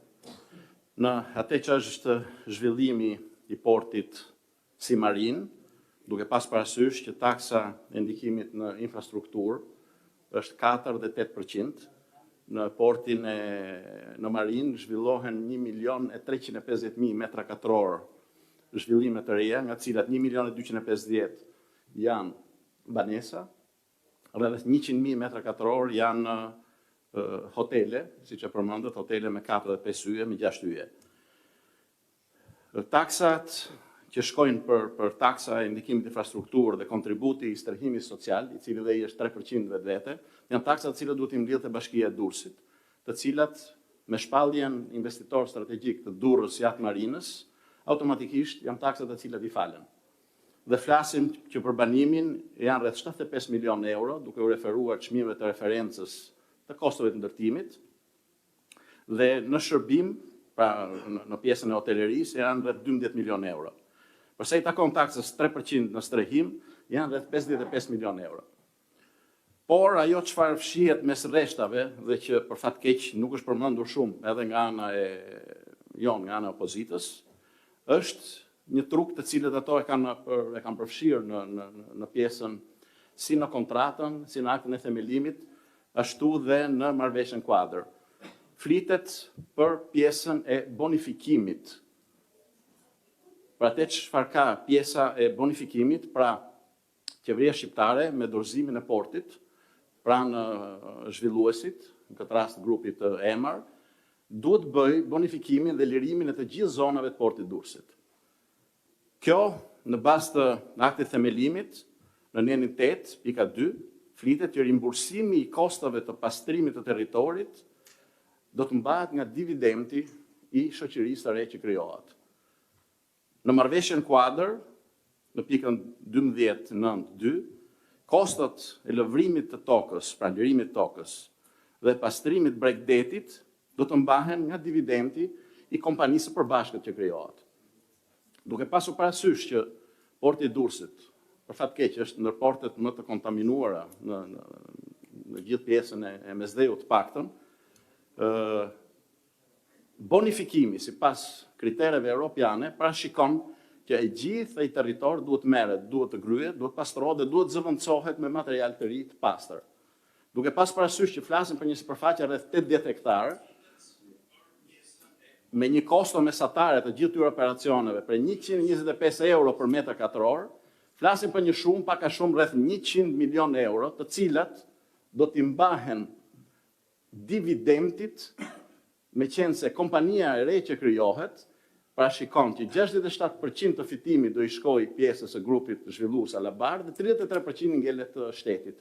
Por ky 33% që nuk është në natyrë, është 33% nga fitimi. Pra nga dividendi që ne do marrim. Dhe nëse këtij dividendi ne do shkojmë do t'i heqim të 100 milion eurosh, keni parasysh që shteti shqiptar gjithë neve na mbeten thërrime, mos do të na ngeli asgjë nga ky zhvillim i ri që propozohet për marinën e Portit të Durrësit. Gjithashtu, qeveria shqiptare merr përsipër në kontratën e transferimit të titullit, pronësisë, që të gjitha koncesionet dhe përsa i përpjes pjesës së kredive që porti ka, do t'i marrë përsipër qeveria shqiptare. Pra ne aty, nga qeveria, kemi financuar gjatë gjithë periudhës historikut të zhvillimit të portit, kemi financuar për projekte të ndryshme që ka porti, për kalata, për zhvillimet të ndryshme që ka, për magazina, për pjesën e thellimit, për pjesën e infrastrukturës portuale, dhe për t'i përmendur është kalata lindore që ka rreth 17 milion euro të investuara për 35 vjet shlyerje. Kalata trageteve 15 milion për 25 vite, kontenjerët janë 10 milion euro për 35 vite. Për operacione të ndryshme portuale nga 2004 deri më sot janë rreth 13 milion euro të tjera në infrastrukturë, që në total janë rreth 65 milion euro, të cilat në investimin e ri që propozohet shkojnë të gjitha në ajër. Dhe neve do vazhdojmë t'i paguajmë, kjo është më e bukur. Pra, porti, zhvillimi i ri, si Durrës Jat Marina, i lën këto trashëgime të këqija që qytetarët shqiptar, jo vetëm durrësakë, shqiptar, do vazhdojnë t'i paguajnë ndër vite. Thënë këtë, tregoj se kush është sensibiliteti dhe strategjia e qeverisë shqiptare, cila tek e fundit gjithë e dim që në këtë proces është një projekt korruptiv gjithi, dhe shkon thjesht për xhepat e tyre. Dihet se kush është prapa këtij projekti, dhe natyrisht qytetarët shqiptarë në këtë rast do të paguajnë dhe do të paguajmë si frëngu pulën. Një pikë dytë që do përmendja ka lidhje me zhvillimin e ri, me portin e Porto Romanos dhe do ka vetëm një aspekt, aspektin e shpronësimeve. Si gjithmonë, qeveria shqiptare, qytetarët e vet, qytetarët shqiptarë i sheh si lop për tu mjelur. Këtë kemi treguar pak në Durrës, ne kemi një historik me atë çfarë është projekti i tij, ku në asnjë pikë të tij nuk i është dhënë ajo çfarë i takon, se tek e fundit qytetarët aty po kërkojnë që të bëhet transparencë, të jetë diçka të zbatohet mbas ligjit, dhe tek e fundit ato të marrin nuk janë që zhvillimi mos bëhet, po të marrin atë çfarë i takon. Dhe qeveria aty është tallur. Por tallja që bën me shpronësimet në zonën e Porto Romanos është akoma më e madhe. Do të kemi parasysh që në atë zonë, nga viti 2009, qeveria e Partisë Demokratike në atë kohë, e shpalli zonë industriale dhe park energjetik. Në 2015, me ardhjen e qeverisë socialiste, automatikisht ato hoqën këtë status dhe shpallën tokë bujësore. Pra, të gjitha ato investime që në zonë ishin kryer, automatikisht u zhvlerësonin me 10 herë për sa i takon pjesës investimit në tokë, apo dhe zhvillim industriale që do ishin parashikuar për të bërë aty. Në 2021, zona merr përsëri status industrial, por sipas planet përgjithshëm vendor, por nuk ndryshohet statusi i tokës, dhe këtu ishte truku. Në projekt ishte planifikuar që gjitha e zonë do të ndërtonte porti i ri i qytetit, por duke dashur që të japi thërrime qytetarëve shqiptar, qytetarëve të cilët janë pronar të asaj zone, çfarë ndodhi? Në 500 hektarë ku propozohet zhvillimi, 400 hektarë janë shtet dhe 100 hektarë janë tokë private. Në këto 100 hektarë propozimi për shpronësim, dhe këtu kanë dalë aktet, është 547 lekë për metër katror, pra është rreth 5.5 euro. Pasi kanë dalë këto akte, të gjithë qytetarët, dhe janë rreth 200 diçka ndërmjet kompani të cilët kanë pas tokë aty dhe qytetarë të ndryshëm shqiptarë, e kanë quar në proceset gjyqësore, ndjenin time janë rreth 40 proceset të cilat kanë filluar, ka dhe procese të cilët janë mbaruar dhe gjykata është shprehur që këto toka vlerësohen rreth 110-115 euro metri katror. Pra po flasim për një zhvlerësim nga ana e qeverisë shqiptare, për një tallje që i bën qytetarëve me 20 herë. Japin 5.5 euro, kundrejt asaj që gjykata jep të drejtë qytetarëve për 110-115 euro për metër katror. Dhe nuk është vetëm kjo. Na vjedhin jo vetëm në çmim, por na vjedhin edhe kandar, thoj këtej nga anët tona, sepse të gjithë qytetarët dhe bizneset të cilat kanë aktet e pronësisë, por rishihen aktet e pronësisë nga ana një agjencie, një komisioni që ata kanë bërë, për të ulur metrat katror të poseduesve të tokës. Është diçka skandaloze, sepse në bazë të kodit civil, në momentin që pronarët janë pajisur me certifikatën e pronësisë, asnjë detyrim tjetër civil nuk mund të ndodhi gjatë procesit kur ato i është shpallur dhe akti i shpronësimit, kjo është me bukur. I them këto për të treguar që nga ana e sensibilitetit të qeverisë shqiptare, thash si për zhvillimin e portit të ekzistues qytetit, po edhe për portit të ri, tendenca është për të vjedhur, tendenca është për korrupsion, tendenca është për të hedhur hi shqiptarëve për atë çfarë ata duan të bëjnë me këtë operacion dhe nuk kanë asnjë tendencë dhe asnjë dëshirë që realisht ky vend të bëhet, ku ky qytet të bëhet. Ju faleminderit. Faleminderit zoti Muka. Tani kam kënaqësinë t'ja kaloj fjalën deputetit zotit Arjan Doj. Faleminderit zonja kapitani, i nderuar doktor Berisha, nderuar zoti Gorea, nderuar zoti Duga, nderuar ekspert, përfaqësues, kolegë deputet. Kjo tryezë është një iniciativë shumë e mirë, e cila tregon rëndësinë strategjike të portit të Durrësit, po edhe të banorëve dhe interesave të vetë qytetarëve këtij qarku. Në planin strategjik, do ndalem shumë shkurt, planin strategjik, në këndvështrimin tim personal, kjo nisëm edhe në kjo ndërmarrje e hapave veprime qoftë ligjore, qoftë praktike, ka shuar një nga motorët e ekonomisë shqiptare më të rëndësishëm që është porti i Durrësit, nga pikpamja e vlerës statistikore ekonomike. E dyta, kjo jep përparësi vendeve tjera të rajonit më zhvilluara si ne, siç është Serbia. Këtë e guxoj ta them personalisht dhe është këndvështrimi personal. Po vazhdoj prapë me kurajun time personale për të thonë që edhe procesi i integrimit të Shqipërisë është thjesht një demagogji, një propagandë e cila fillon që nga porti i Durrësit me këto veprime, duke mbyll motorin ekonomik edhe duke orientuar drejt turizmit. Është e vërtetë që turizmi është sektor strategjik, por nuk mund të ketë rëndësinë e zhvillimit një ndërmarrje shumë të rëndësishme ekonomike me peshë në buxhetin e shtetit. Durrësi nga një qytet historik nëpërmjet projektit TIT dhe largimit të portit të Durrësit kthehet thjesht një qytet me turizëm lokal sezonal 2 mujor. Pra pa identitet, i kemi bo krizën më të madhe identitetit qytetit Durrësit. Së dyti, banorëve të Porto Romanos, Shëna Vlashi, deri në Shëna Premta dhe lart kanali Gjermani që ju e dini, në të dy krahët, një krah vepron Erzeni, një krah vepron Deti, i kemi përmbyt, të kemi banor të zonave të Knetës, Durrësi 3 e me radhë, cilët janë përmbytur për shkak të vendosjes në mënyrë të gabuar të hidrovorit. Vendosja e hidrovorit e para ul kalatën nga 2.1 në rreth 700 sa metra dhe ul sasinë përpunuese të mallrave, që në aspektin ekonomik ne na sjell shumë dëm.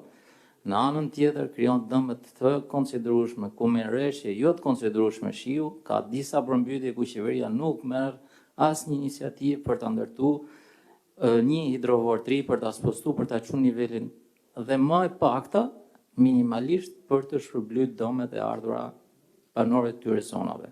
As për llogaritë nuk e kanë bërë saktë, jo më për të shpërblyt për disa raste me radhë. Pra, për te konsekuencave personale që do marrë secili që është i lidhur me këtë projekt, me ato iniciativat abuzive, korruptive, tjerë me radhë, ne ndodhemi përpara një fakti real i cili kërkon zgjidhje. Porti i Durrësit e ka ndërprerë pothuajse veprimtarinë e vet, ndërkohë që te tjetri s'ka filluar akoma punimet, madje u anullua dhe projekti para disa ditësh që ne e pam. Ky është problem kombëtar. Sot Shqipëria po shkon kundër antarësimit në BE. E para me mosdhënien e imunitetit të zonës kryeministres, goditje e madhe për reformën e ashtu quajtur në drejtësi, E dyta, hapjen e hapësirave të Serbisë në rajon për treg mallash dhe shërbimesh dhe ulja rëndësisë nga i port për punimi mallash në i port turistik e qytetit Durrësit. Ju falenderoj. Faleminderit zotin Doj. Atëherë për ta përmbyllur këtë hapësirë të diskutantëve, ftoj, kam kënaqësinë të jap fjalën zotit Igli Cara, deputet, edhe si një zë që ka folur për çështjen e portit Durrësit. Faleminderit. Së pari duhet falenderoj profesor doktor Sali Berishën për këtë nismë, që ky takim fakto zhvillua me nismën e doktor Berishës, duke u nisur edhe nga zhvillimet e fundit që kemi pasur për portin e Durrësit. Në fakt, ky takim i sotëm ka pëlqyer shumë mbi të gjitha sepse sot u prekën të gjitha aspektet si teknike që në nisje të korridorit 8 me zotin Gorea, lidhet që pati Bashkia e Durrësit pikërisht me portin e Durrësit për ta kthyer në një mënyrë të rëndësishme, në profesorës teknik, inxhinier, jurist, në ato që kanë vepruar në gjykatë e me radhë. Por në finale po bëj një përmbledhje. Çfarë është porti? Për të gjithë ato që na dyen. Është një vend i cili bën tranzitin e transportit detar dhe bashkon me atë rrugor. Pikërisht portet këtu e kanë rëndësinë sepse fluksin tregtar dhe fluksin e qytetarëve e transformon në një fluks me të ardhur si në ekonomi dhe me radhë me të ardhur me benefite për vendin. Pse është i rëndësishëm Durrësi? Sepse Durrësi pikërisht ka portin, se ndryshe do të ishte si çdo qytet tjetër në Shqipëri. Ky vend që, siç u thash, i bekuar nga Zoti dhe një vend strategjik, ka qenë gjithmonë në vëmendjet në të gjithë qeverive pa diskutim, por çuditërisht në vitet e fundit, pas vitit 2013, nuk është më. Doktor Berisha preku dhe në fakt do më lejoni t'ju kujtoj që është vërtet, ne kishim parashikuar edhe portin e peshkimit, si shta Klodi, kishim parashikuar edhe marinën ndërtare dhe lëvizjet. Në qoftë se ju kujtohet pikërisht edhe depozitat e karburantit, që kanë qenë një problem shumë i madh për qytetin e Durrësit në atë kohë, është marrë vendim i asaj qeverie për të transferuar në Porto Roman. Por, kurse si nuk ishte menduar që portin e Durrësit, këtë aset kaq të madh kombëtar, siç e thash, jo thjesht në vlerën ekonomike, por me të gjitha strategjike, se mos harrojmë që ne jemi dhe një vend i NATO-s. Dhe si vend i NATO-s, kuptohet që neve nuk mund të marrim vendime kaq të rëndësishme, të heqim një port kaq të rëndësishëm, që mund të shërbejë në momente krize, dhe ta transferojmë dhe të ngelim dhe pa një port kombëtar. Dhe ndodhi, ajo në fakt që mendoj që asnjë qeveri e majt, e djathtë, po mendoj dhe asnjë qeveri kudo në botë nuk e ka bërë, nuk ka ndodhur kurrë në Europë, nuk ka ndodhur as në vendet fshinje, Dubrovnik, Bari, Ancona, kudo në botë, nuk ka ndodhur që të merret një port dhe t'i falet një miku. Dhe kjo bë në vitin 2020, në atë kohë me atë opozitën falso, si ishte Adriana në vitin 2020 në dorë, të 2020 u transferuar. Po çfarë bën Rama me këtë? Dhe këtu përveç asaj që përveç aspektit ekonomik që përmendi dhe ardhi, pa diskutim, janë shumë para. Është një vlerë që është 3 deri në 4 miliard, janë 231 milionë euro taksat paguara, janë kredit, janë dhe investimet që po bëhen aktualisht. Sot sa më sollën tani, edhe energjinë elektrike paguan lidhet infrastrukturën 288 milion lek e paguan qeveria shqiptare. Dhe u sjellsi nesër do të paguajë qeveria shqiptare. Po edhe rrugën, siç e deklaruan dhe dje në parlament, po e merr Alabari. Po si ka mundësi që një port i cili ka 6 kursi, do përgjysmohet, do ketë 3 kursi, dhe gjithë ky fluks i madh tregtar që është mbi 80%, jo vetëm për Shqipërisë, por i tërë Ballkanit, tani më do të ketë një hinj ku do të kalojë vetëm një mjet gjatë gjithë kohës. Kjo, përveç arsyes së abuzimit të tmerrshëm, dhe do të thoja një mendje, do më falni për termin, kriminale, abuzuese, antikombëtare, nuk kam çfarë të them tjetër. Se unë kuptoj që çdo kush mund të bëjë gabime, por ti bësh këto dhe të avancosh në këtë mënyrë ku, siç dhe tha dhe kolegu Ndoja, ne aktualisht nuk kam filluar proceduar për portin e ri. Si mund ta shuash një port? Ore mund të kemi një moment krize pas 6 muajsh. Ore si mund ta lesh portin pa hyrje? Ka aks të rëndësishëm rrugor më të madh se ç'është hyrja e korridorit 8, hyrja e fluksit tregtar që na lidh me Kosovën, me vendet e Ballkanit, se porti i Durrësit nga 6 e kalim në 3. Pse se do ndërtoj Alabari pallat? Po në gjithë botën, dhe unë kam pas fatin të jem dhe në Hamburg. Hamburgu ka një eksperiencë të vlefshme, kur ato u mblodhen dhe kuptuan që një pjesë të qytetit e hoqën, për t'ia dhënë portit. Te ne ndodhe kundërta, hiqet porti për të ndërtuar pallate. Përveç se një mendje e çmendur. Dhe antikombëtare unë nuk di çfarë ti vë. Se si mund ndërtosh pallate në vend të një porti, sepse mos harrojmë që neve mund të jemi një vend i cili nuk do të kemi më një port kombëtar, kur Shqipëria është e rëndësishme dhe në mënyrë strategjike sepse kemi portin që na lidh me Ballkanin, sepse jemi në konkurrencë dhe me vende të fqinj. Pa diskutim. Pra në këtë kontekst, për të mos u zgjatur, unë do t'ju falenderoj të gjithë. Falenderoj doktor Berisha. Është e vërtetë që ne do të vazhdojmë betejat tona ligjore, siç që kemi bërë zakonisht. Nuk do të rrestim së vazhduar betejat tona. Urojmë që kjo të ndalojë sa më shpejt, të kthejmë normalitetin, atë çfarë presin shqiptarët, se mos harrojmë nuk është vetëm porti i Durrësit, siç u tha, me të drejtë, është port kombëtar dhe me gjë.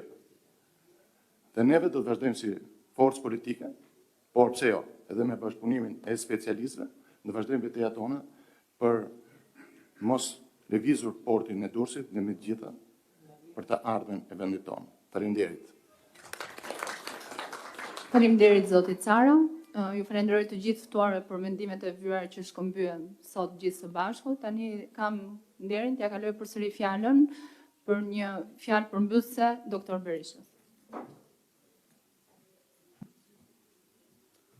Spari dhe njerë ju falenderoj shumë për organizimin e këtij takimi. Falenderoj të gjithë diskutantët, të cilët me përgjegjësi të madhe dhe me vërtetësi trajtuan në çdo dimension këtë aferë e cila në rrafshin korruptiv te i kalon sot çdo aferë tjetër në Europë dhe nofta në botë, sepse nuk ka një vend tjetër ku kryeministri pasi dështon në rishfete për portin e jahteve, i kthehet portit kryesor të kombit dhe mendon e beson se atë mund ta përvetësoj tërësisht me një arab të 1001 netëve për të ndërtuar Dubain e tij. Nuk ka një akt të tillë në historinë e një vendi. Të gjithë këte vjedhjet jashtëzakonshme të përmasave të paimagjinueshme e bazon nga alfa tek omega në mashtrimin e qytetarëve. Çdo gjë në mashtrimin e qytetarëve të faktura tashmë. Të faktura. Jo vetëm përvetëson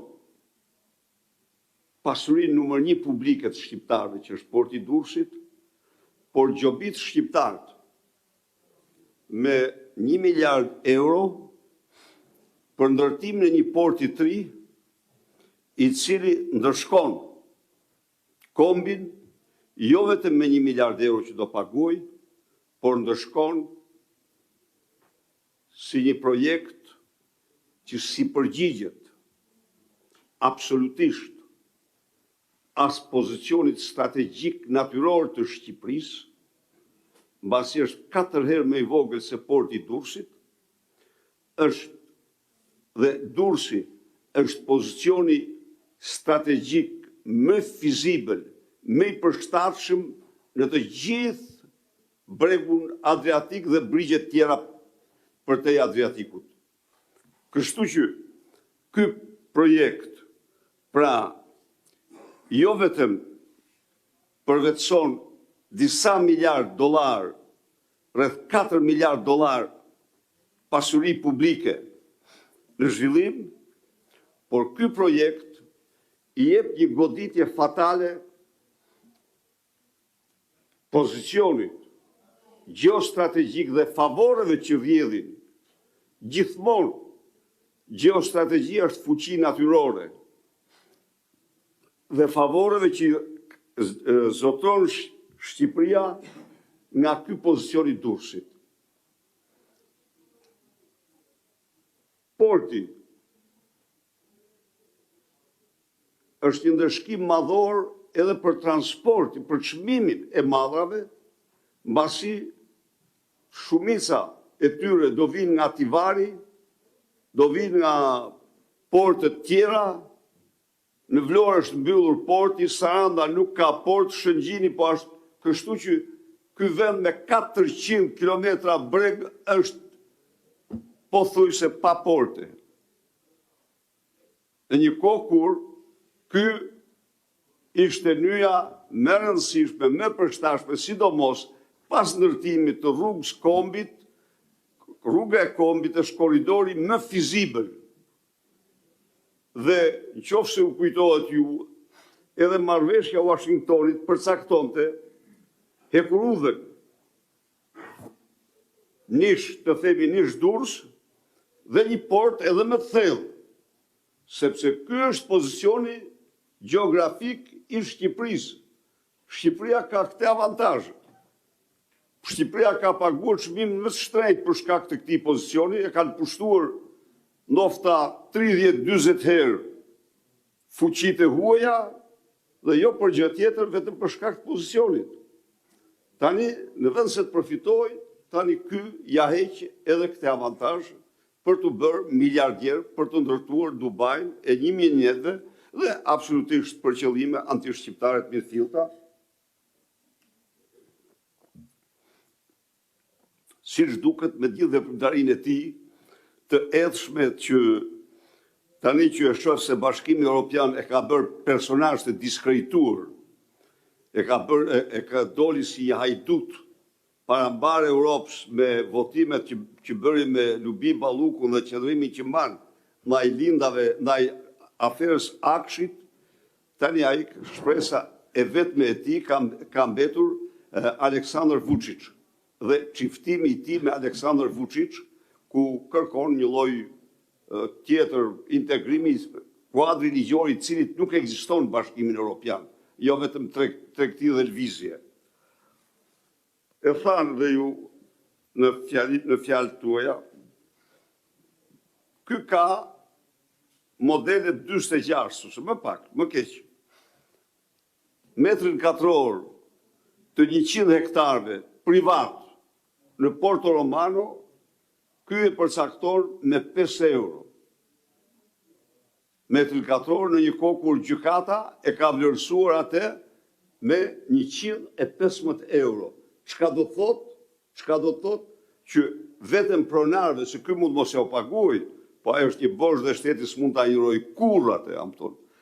Vetëm pronarëve duhet paguar për këtë lëvizje 115 milion euro, të cilat çdo muaj mos pagesë rriten interesat dhe hajde me revers se sa shkojnë. Po ky nuk pyet për këto. Ky don, e kam treguar shumë herë, po e tregoj edhe një herë.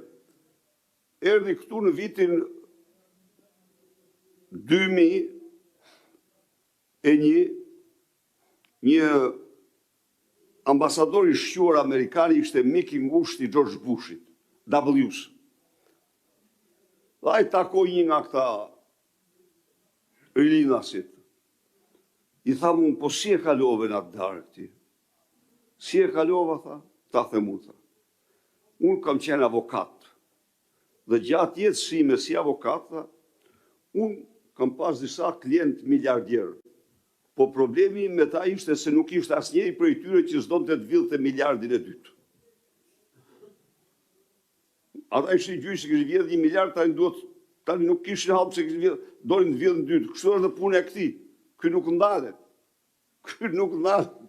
Ky thot, ky arab thot, të ketë ky miliard apo pse mos jam unë miliardier si ai. Dhe e merr si mask atë dhe bën shqiptar, ne nuk do lejojmë. Ndaj dhe ne portën e Durrësit do ta trajtojmë në agjendën tonë si çështje kombëtare të dorës parë. Mbrojtjen e interesit kombëtar, se nuk është vetëm i qytetarëve të Durrësit, po i qytetarë dhe meritojnë qytetarët e Durrësit, janë në mijëvjeçar në simbiozë me të, në bashkëjetesë me të, por është i mbarë Shqipërisë, ne do ta përcaktojmë këtë si një çështje madhore kombëtare, strategjike, transishme, antikorrupsioni dhe të gjitha me radhë. Do jetë në agjendën tonë kryesore.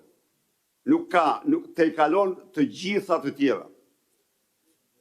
Te i kalon në rrafshin monetar, te i kalon për masat e vjedhjes, te i kalon në interesin strategjik dhe kombëtar të vendit. Nuk mund ta lëm këtë njeri të veprojë në këtë mënyrë. Ndaj dhe dega e Partisë Durrësit do bashkëndoj me kryesinë e Partisë Demokratike në Tiranë një seri masash, qëndrimesh, protestash, revoltash. Nuk këndalet, duhet të jemi të qartë. Nuk ka forcë që ta ndalte në vjedhje, përveç qytetarëve. Disa qeveri perëndimore protestuan para votimit të Lubi Ballukut. Nuk ja hoqi se ishte vetë, sepse ai e dinte dhe duhet dini një gjë, ata që lidhjet më të tmerrshme janë lidhjet e krimit për njeriu. Ata që kanë kryer krime, ata bëjnë gjithçka për të shpëtuar lëkurën e tij. Dhe ky bën çdo gjë për të shpëtuar lëkurën, ndaj dhe nuk ka lufta kundër korrupsionit. Është tërësisht e pashpresë në këtë vend për sa kohë tjetë Edi Rama aty. Ndaj dhe ne do ta bëjmë këtë çështje kryesore të agjendës sonë. Ju e shifni, ky dominon totalisht media. Ky ka vendosur tentakula mafioze. Nuk ka mafje më të keqe, mafja e censurës është më e poshtër se mafja e drogës. Ja u them unë ju, sepse ajo vret fjalën e lirë, vret mendimin e lirë, vret të vërtetën, manipulon të vërtetën. Dhe është për një kombë, ajo është mafja më e rrezikshme. Dhe kujtoni pak gjithë kjo çështje, se mund të jenë një apo dy studio televizive, apo maksimumi 2 që e kanë trajtuar dhe që të gjitha tjerat nuk e fusin në ditë fare. Në një kohë që duhet të bien sirenave në qoftë se misioni kryesor është mbrojtja e interesit publik, nuk ka shkelje më të rëndë, nuk ka plaçkitje më të madhe të interesit publik se sa porti i Durrësit. Jo, merren me çdo gjë tjetër dhe nuk merren me çështje kryesore, sepse janë në tërësi të narkotizuar nga parat që marrin nga qeveria. Ndaj dhe qytetarët, është vetëm qytetarët, dhe janë vetëm qytetarët që me zërin e tyre duhet bëhet të ushtojnë fuqishëm në Shqipëri dhe në Europë, mbrojtja e këtij interesi strategjik, këtij interesi kombëtar, këtij interesi ekonomik, financiar në portin e Durrësit. Dhe ne do ta bëjmë këtë. Faleminderit shumë. Faleminderit të gjithëve, faleminderit dhe njëherë doktor Berishës për këtë tryezë debati që besoj është këmbyer ide edhe